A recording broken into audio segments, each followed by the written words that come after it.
Bonjour à tous et bienvenue dans ce nouvel épisode de Carded News. Aujourd'hui, comme vous pouvez le voir, on retourne à l'ancienne formule, fini à couder au bar. C'est bon, je me suis un peu rétabli et dorénavant, on va à nouveau retrouver ce format debout. Comme toujours, avant que la vidéo commence, n'oubliez pas qu'on est en route vers les 1000 abonnés, donc n'hésitez pas, si ce n'est pas encore déjà fait, à vous abonner, activer la cloche, liker la vidéo, mais aussi à me suivre sur mes différents réseaux sociaux, Facebook, Twitter, Instagram et TikTok. Comme ça, vous serez au courant à chaque fois qu'une prochaine vidéo sortira sur la chaîne. Septembre oblige, c'était la rentrée, ce qui est aussi le cas pour les actus Yu-Gi-Oh! Il y en avait vraiment un paquet, alors si vous en avez vu certaines passer et que je n'en parle pas dans cette vidéo, c'est normal, il fallait faire quelques choix.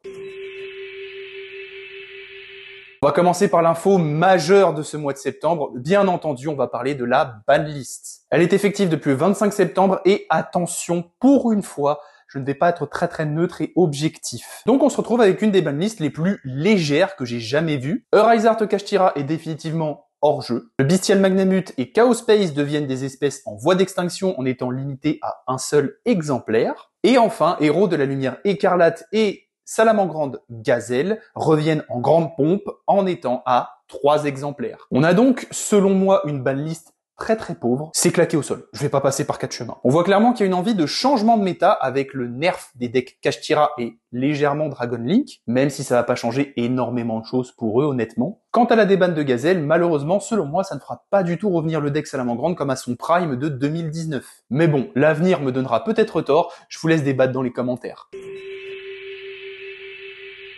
On va reparler d'un set principal dont je vous ai déjà parlé dans une autre vidéo Carded News. Je vous laisse la petite pastille comme d'habitude juste en haut. On retourne donc dans Phantom Nightmare, parce qu'en plus d'introduire du nouveau support pour Yubel, cette extension va nous servir une fournée de nouvelles cartes assez intéressantes. Pour commencer, ça va être le grand comeback de l'archétype Horus, dragon de la flamme noire. Tout d'abord avec un nouveau monstre à effet, Horus, la divinité de la flamme noire.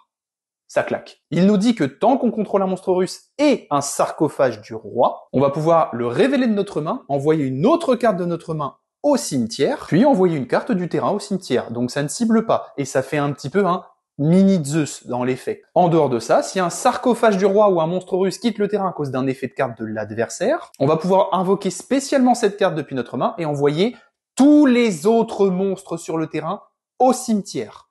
Donc là, ça fait quasiment un Zeus. Il n'y a pas les magies pièges, mais vous avez compris. En dehors de ça, on a aussi une nouvelle magie de terrain pour cet archétype qui va voir le jour. Cette carte, c'est le mur de pierre des tombes impériales. Pour commencer, elle prend le nom de sarcophage du roi tant qu'elle est dans notre zone terrain. Pendant la main phase, on va pouvoir tuto un monstre russe directement depuis notre deck à notre main. Puis on devra obligatoirement placer une carte de notre main en dessous du deck. Et enfin, petite cerise sur le gâteau, si on active l'effet d'Horus, la divinité de la flamme noire, on pioche une carte.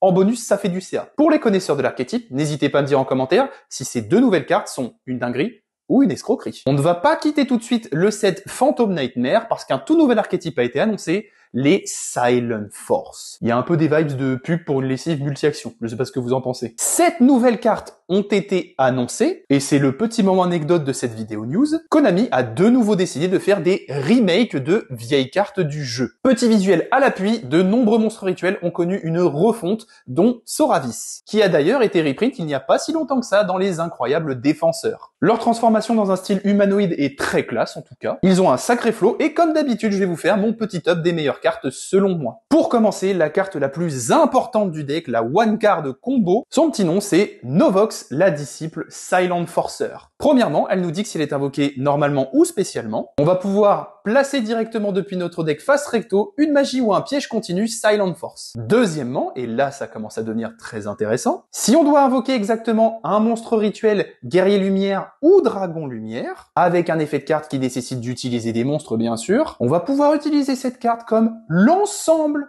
du sacrifice. En gros résumé, elle peut remplacer n'importe quel matos rituel, peu importe son niveau. Ce qui est, je trouve, très fort. Et enfin, troisièmement, si un monstre rituel lumière, guerrier ou dragon est invoqué spécialement sur notre terrain, tant que cette carte est dans notre cimetière, on va pouvoir la réinvoquer spé. Est-ce que vous voyez un peu la dinguerie? On va parler d'un nouveau monstre rituel de l'archétype qui a été annoncé. Il y en a qu'un seul d'ailleurs dans l'archétype pour le moment, et son petit nom c'est le gardien du crâne, le protecteur Silent Force. Premièrement, s'il est invoqué rituellement, on va pouvoir aller tuto un monstre Silent Force ou un dragon rituel ou un guerrier rituel depuis notre deck à notre main. Cette carte va gagner 2050 points d'attaque si Novox, la disciple Silent Forcer, est sur notre terrain ou dans notre cimetière. Et enfin, lorsque notre adversaire active une carte ou un effet, tant qu'on contrôle Novox, la disciple Silent Forcer, effet rapide, on peut annuler l'activation et détruire la carte. Ça, c'est du Maxi Big Boss. Ça tuto, ça a un boost pour OTK et ça negate. C'est extrêmement puissant. On va passer du côté des magies et pièges maintenant avec la barrière Silent Force. Cette magie continue est littéralement le bouclier du deck. Elle nous dit que tant qu'on contrôle Novox, la disciple Silent Forcer, ou un monstre rituel lumière, c'est pour ça que c'est intéressant, notre adversaire ne peut pas cibler de monstres non rituels qu'on contrôle avec une attaque, et aussi, parce que c'est pas tout, il ne peut pas cibler de monstres lumière qu'on contrôle avec des effets de cartes. Et tant qu'à faire petit bonus, à chaque end phase, on peut ajouter un monstre Silent Force ou une carte rituelle Crâne Gardien directement depuis notre deck à notre main. Elle-même exclue, bien sûr, sinon ce serait trop fort. Donc en gros résumé, vous avez une magie continue qui protège les monstres non rituels, protège les rituels et oblige l'adversaire à taper les rituels. Vous voyez pourquoi ça commence à devenir intéressant avec le Blue Eyes KO Max par exemple. Pour terminer, on va parler du seul piège de l'archétype qui a été pour le moment annoncé. Ça me rappelle certaines contre-pièges assez connus, mais là on va parler d'autorité Silent Force. Pendant la main phase, on va pouvoir activer un de ces effets. On peut soit mélanger un monstre rituel dragon ou guerrier ou une magie rituelle depuis notre main ou notre cimetière dans le deck. Et si on le fait, on peut prendre un monstre Silent Force depuis notre deck et soit l'ajouter à notre main ou l'invoque spé. Ou alors, on peut cibler un nombre de cartes contrôlées par l'adversaire égal au nombre de monstres rituels lumière, dragon ou guerrier qu'on contrôle et on les détruit. Puis on détruit cette carte quand même, parce que sinon ce serait un petit peu fort. Honnêtement, je cherchais assez désespérément un deck rituel consistant à part Dritron.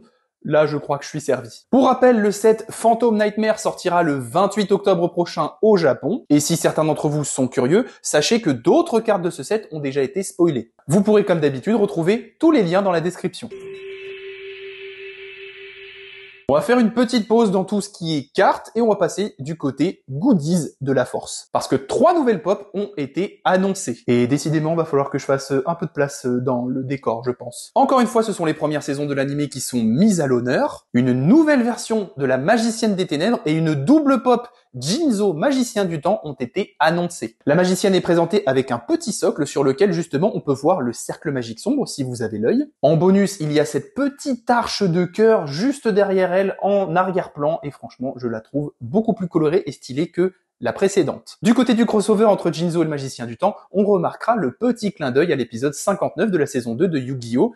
Pendant le tournoi de Batailleville. C'est pendant ce duel qui opposait Esparo à Joey que ces deux monstres se sont rencontrés pour la toute première fois. En tout cas, moi j'aime vraiment beaucoup ce délire de pop normal avec une mini à côté. Enfin, dernière pop et pas des moindres qui va cette fois-ci mettre à l'honneur la série Yu-Gi-Oh! GX. Pour tous les adorateurs de l'archétype Cyber Dragon, vous allez être comblés parce que le dragon Cyber Ultime a été annoncé. Celle-ci par contre est en pop super sized, donc c'est une taille un peu plus importante. Voilà. Pour vous donner un petit ordre d'idée, pop normal, pop super size. Il y a une belle différence entre la taille des boîtes. Mais après tout, c'était bien normal d'avoir une pop de cette taille-ci pour le big boss du deck de Zane Truesdale. On va rester un petit peu dans ce côté produit promo avec l'annonce de tout nouveau playmat, TCG. Il y en a 2 et un de ces 2 tapis va faire vraiment mouche chez les fans de l'archétype Libromancien et les fans de hamster. Vous avez bien entendu, oui. D'un côté, on rend hommage à l'archétype rituel souvent mélangé avec les punks. Appelé Origin Story, ce tapis nous montre le premier crossover entre le garçon geek et Feu Libromancien. De l'autre côté, par contre, on a un méga hamster. Il a visiblement bien la dalle parce qu'il va bondir vers le pauvre aventurier juste en bas du tapis. On va retourner dans du spoiler de cartes avec cette info, c'est celle de l'annonce d'un tout nouveau set, Labyrinthe. Après les souvenirs, c'est au tour du Millennium de faire sa grande entrée. Cette extension va introduire de nouvelles cartes pour de nombreux archétypes, mais aussi des staples assez intéressantes. On va retrouver 85 cartes vues dans l'animé, dont 11 ultra rares et 16 nouvelles collector rares. Et en petit bonus, il y aura une Quarter Century. On va commencer par celle-là d'ailleurs, c'est un des monstres les plus emblématiques de 5Ds utilisé par Yusei Fudo. Il s'agit du robot guerrier. Vous voyez qu'ici, on a un nouvel artwork qui n'est encore jamais sorti chez nous. L'effet cependant ne change pas. Si cette carte est invoquée par synchro, elle va gagner une attaque égale à la somme de toutes les attaques des monstres de niveau 2 ou moins qu'on contrôle. En dehors de ça, parmi les meilleures cartes du set qui ont été annoncées, on retrouve le numéro 1, le roi bourdon de l'infection. C'est une X68 générique qui nous permet, lorsqu'elle est invoquée spécialement, de regarder l'extra deck de l'adversaire et d'y envoyer une carte à son cimetière. Durant chacune de nos stand-by phases, on va pouvoir attacher une carte dans le cimetière de l'adversaire à ce monstre comme matériel Xyz. Enfin, on va pouvoir détacher un matériel Xyz de ce monstre, cibler une carte sur le terrain de l'adversaire et la détruire. En bonus, si c'était un monstre qu'on a détruit, on va infliger à l'adversaire des dommages égaux à la moitié de l'attaque qu'avait la carte sur le terrain. Et je précise bien sur le terrain, c'est pas comme Dragoon par exemple qui va prendre l'attaque d'origine. Là, on parle bien de l'attaque sur le terrain. Donc imaginons pour un joueur Majou comme moi qui peut avoir un Majou à 14 000, je suis quasiment au TK. Et honnêtement, je trouve ça vraiment pas mal intéressant. Mais on va aussi retrouver des pépites du côté des magies et pièges. En bon exemple, je vais vous parler de l'œil de l'illusion. Il va fitter avec le tout nouveau type de monstre introduit récemment, les monstres illusion ou magiciens. Tant qu'on contrôle un monstre d'un de ces deux types, on va pouvoir activer un de ses effets. Notre monstre illusion magicien ne peut pas être détruit au combat ce tour. Durant le tour de l'adversaire, on peut cibler un de ces monstres et en prendre le contrôle jusqu'à la end phase. Ou alors, lorsqu'un monstre de l'adversaire déclare une attaque, on va pouvoir cibler un autre monstre qu'il contrôle et changer la cible de l'attaque. Puis bien sûr, on va appliquer le calcul des dommages. Ça va faire un peu une vibes en mode bouclier magique de bras, si vous vous souvenez de cette carte, et très honnêtement, c'est une dinguerie. Je trouve ça très très drôle que l'adversaire se tape lui-même. Autre carte magique très marquante qui va sortir dans cette boîte, et d'ailleurs, je vous en ai déjà parlé dans une précédente Card News,